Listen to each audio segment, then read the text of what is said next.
Your neighborhood is screwing you and you don't even know it. Did you know your postcode could be the reason you're broke? It's not your job, not your saving habits, and it's just the fact you're living in a neighborhood nobody gives a damn about.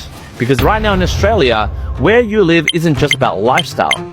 It's a secret class system wrapped in cafe culture and school zones. Now before you guys scratch your head or scroll away and go, hey Q, what the heck are you talking about? In this video, I'll be breaking down why the biggest factor in your property's future isn't how well you renovated it, but actually which neighborhood it currently sits in. In this video, we'll be unpacking why good suburbs aren't more about vibes, but they're about embedded wealth. How government's gaslighting the outer suburbs into believing that change is coming, and the cold capitalist math behind the 20-minute neighborhood dream, and why millennials and Gen Zs are paying the price for being born in the wrong postal code at the moment. So right now, let's start off with how 80% of growth is location and the other 20% is simply wishful thinking. According to Eliza Owen, core logic analyst, she says 80% of property's performance is based on location. And I know what you guys are thinking, oh my god, I heard this before. But she's right, guys. You can tile your bathroom in gold, but if your suburb has no infrastructure, no culture, and no growth, you're polishing a turd. And meanwhile, Liberal MP Tim Wilson, he once said, quote, "Every Australian deserves a shot at the dream of home ownership, no matter where they live." And right now, guys, do you know what my take on Tim's opinion is? Tim, if you're watching this at the moment, tell that to the folks stuck in satellite suburbs, where the nearest bus comes every leap year. My take on this is, if your neighborhood isn't already rich or gentrifying, you're not buying into potential. And it's sad to say this, guys, you're buying into purgatory. But I know what you guys are thinking. Let's just say you still believe outer suburbs are still up and coming. Well, at least according to your buyer's agent or the so-called property coaches on TikTok and IG. But right now, let's talk about that fairy tale at the moment. So right now, guys, let's talk about the 20-minute neighborhood theory. If you haven't heard about the 20-minute neighborhood theory that most property agents use, or real estate agents or buyer's agents or property coaches, where they try to scam you into buying their courses. Have you heard about the 20-minute neighbourhood? Is there a fine? Is there a charge? Is this to do with if you go to work? Thetford, probably not the ideal place for it. You've not heard that phrase? I've heard of it, but I've got not a clue what it is. People in the town really have strong opinions and views on it. I don't think there's any big conspiracy that are going to lock us in for 20 minutes or so. Yes, I have been aware of that situation and I totally disagree with it. Which is also used by planning departments who love to talk about the 20-minute neighborhood concept, where in their eyes everything is walkable and it sounds lovely, except for the fact only inner suburbs get that kind of love, guys. According to Dr. Marcus Spiller from SGS Economics, he says, quote, "To achieve true 20-minute neighborhoods in outer suburbs, you need to overhaul zoning, density, and transport funding." And let me translate that to English, guys. All it means is, it ain't happening anytime soon. My take on the 20-minute neighborhood concept, I'm saying to you guys at the moment, this isn't a policy goal. If anyone's trying to sell you a property and using this kind of 20-minute concept, let me tell you guys, this is just a marketing slogan to keep you dreaming while they find another tram line in the east. The 20-minute neighbourhood is a new concept that could make sure you have everything you need, gyms, schools, and shops close enough to you without needing to hop in the car. Because here's what I'm trying to tell you in this video, right? If you are buying a property with the promise of a 20-minute neighborhood, but it isn't there at the moment, and they're saying, oh yeah, it's coming, infrastructure, blah, blah, blah, they're going to be built soon, don't buy it, don't believe it. It's just marketing slogan. Unless the property is actually within 20 minutes of these amenities that they talked about, yes, go and buy it. But don't fall for the, oh yeah, it'll be coming soon. Now, right now, this is the part where I talk about gentrification. Gentrification is a process of changing the character and culture of a neighborhood through the arrival of more affluent residents and businesses. It is a transformation of a city neighborhood to a higher value. And I'm telling you guys, gentrification, yes, is a fancy word, but it is an investment strategy you can't afford right now, guys. Especially for my first home buyers and first time investors. According to real estate economist Narita Conisby, she says, quote, "Suburbs undergoing gentrification are where we're seeing the highest capital growth at the moment."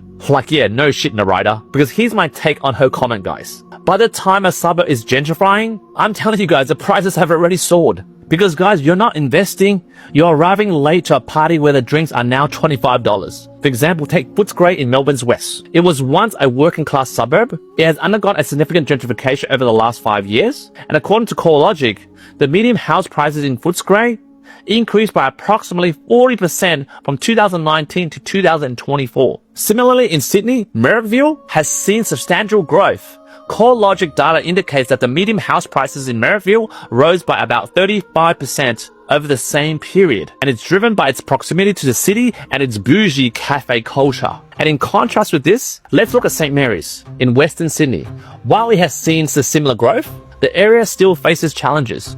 The median house prices in St. Mary's is approximately $968,000, and it currently has an annual capital growth by 12.85%. However, guys, the suburb's reliance on future infrastructure projects like the Western Sydney Airport means that much of its potential is speculative. And at the moment, public safety and crime perception, which is kind of heavy in St. Mary's at the moment, also weighs heavily on buyers' confidence, which again affects its annual capital growth. So my take, guys, is gentrification is a real estate Ponzi scheme. I said it. I'm telling you guys, the winners are the first wave. Whilst everyone else that's chasing gentrification or going into a gentrified suburb, you're the losers, guys. So right now, guys, when you think, oh my god, it can't get more worse, Q, I've done all the wrong things. I believe in the 20-minute neighborhood concept. I believe in gentrification. To add salt to your wound at the moment, let's talk about government promises. In this part of the video, I'll talk about infrastructure promises and how infrastructure promises are just political Tinder bios. Like, don't you agree with me, guys? Politicians love dangling infrastructure carrots. Oh, fast rail to Geelong, metro to Budgeries Creek. According to New South Wales Planning Minister Paul Scully, he recently said, quote, "We're committed to supporting growth areas with improved transport access."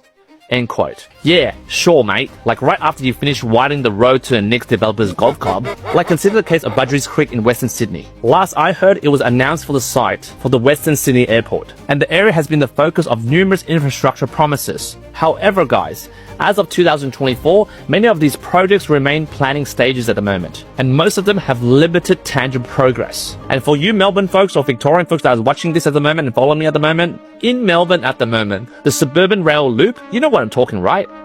Residents in Melbourne's southeast are up in arms over the ongoing disruptions caused by the suburban rail loop project. They say their living conditions are untenable and they're being forced to find alternate accommodation over health and noise concerns. Was touted as a game changer for outer suburbs. Yet at the moment, residents in areas like Cheltenham and Box Hill are still waiting for the construction to commence. And if you check their website, their timelines extending to 2030s. It won't be built in 2030. Oh my god. Meanwhile, guys, come back to New South Wales.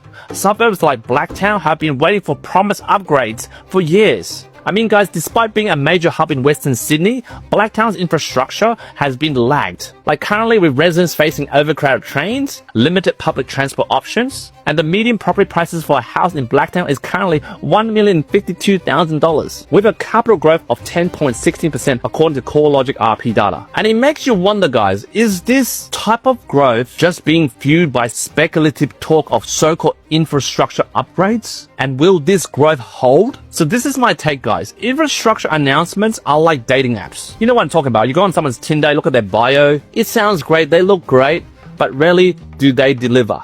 And most of the time, we all get catfished. So right now, guys, you're still thinking buying a cheap area is a good idea? Let me talk to you about the market fragmentation that we're facing at the moment. So in this part of the video, I'll be talking about how the fragmented market is a code for you're on your own, buddy. And you might be thinking, Q, what the hell are you talking about? Well, according to the Grattan Institute, to quote, the Australian housing market is becoming more segmented, with inequality in housing outcomes growing. Now let me translate this. That's academic speak for if you're not in, you're out, guys. Suburbs like Logan have seen median house prices rise by 50% over the past 5 years, while inner city areas have experienced more modest growth. Like let me talk about Adelaide at the moment. Right now, the northern suburbs, such as Elizabeth, have seen significant value increases, with CoreLogic reporting a 45% rise in median house prices from 2019 to 2024.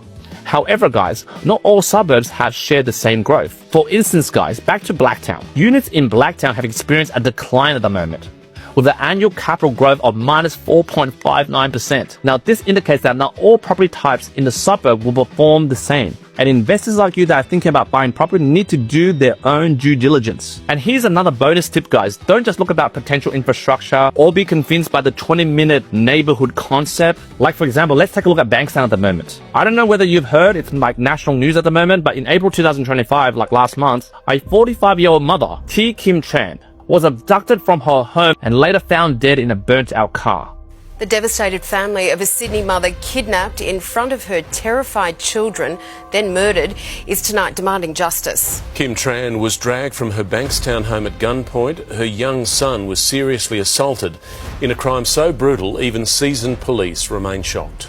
Like, I don't know about you guys, but that is a horrific incident that police believe is linked to organized crime. And right now, there's many incidents that's happening in Bankstown and surrounding areas at the moment. And it's incidents like this that ripple through the community. And what I'm trying to say, guys, is that type of news is creating fear, it's tarnishing the suburbs image, and according to a lot of stats, it's driving a lot of families and buyers away. Like, from my experience, for example, as a mortgage broker in South Sydney that deals with a lot of clients that has bought in Bankstown, many of my clients have said the same thing about this news. Currently, Q, we just want out. We don't want to live there anymore. And who can blame them? When crime, gang violence, and drugs are part of the local news, all this stuff just tanks the capital growth in that area. So this is my take on this, guys.